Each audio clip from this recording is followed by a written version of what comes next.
কেয়ামতের ময়দানে পাওয়া সে প্রশ্নের উত্তর মানুষ থাকবে।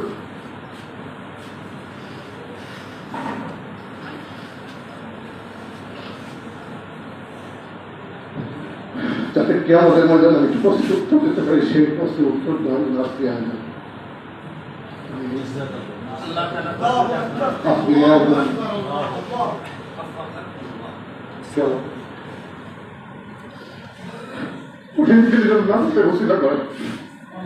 সেই কামনা করছি এবং আশা করি ট্রাস্ট এই যাদেরকে আয়োজন করা হয়েছে কিছু হলেও প্রধান আসবেন, তাহলে আজকে পরিস্থিতি আয়োজন সার্থক হবে এবং কেমন সেই কঠিন প্রশ্ন থেকে হয়তো কিছুটা হলে রেহাই পাবে।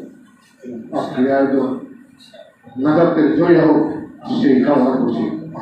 আজকে এই দিনে আমি জেলা প্রশাসন পক্ষ থেকে অল্প কিছু সংখ্যক আমি 20 লক্ষ টাকার অনুদান দিই এবং আমি ব্যক্তিগত পক্ষ থেকে অনুদান আমি দেবো, সেটা এখানে বলবো। তো এটা দিয়ে শুরু করছি, আশা করছি ইনশাআল্লাহ আমাদের এই যাদেরকে মানুষ ইসলামের দেওয়া কিছু চেয়ে এই নবীর উত্তরাধিকার কিছুটা হলেও সুরক্ষিত থাকবে, কিছুটা হলেও উপকার পাবে, সেই আশাবাদ ব্যক্ত করছি। এবং আপনারা যারা এখানে আসছিলেন সবাইকে অনেক ধন্যবাদ জানাচ্ছি, কথা প্রকাশ করছি।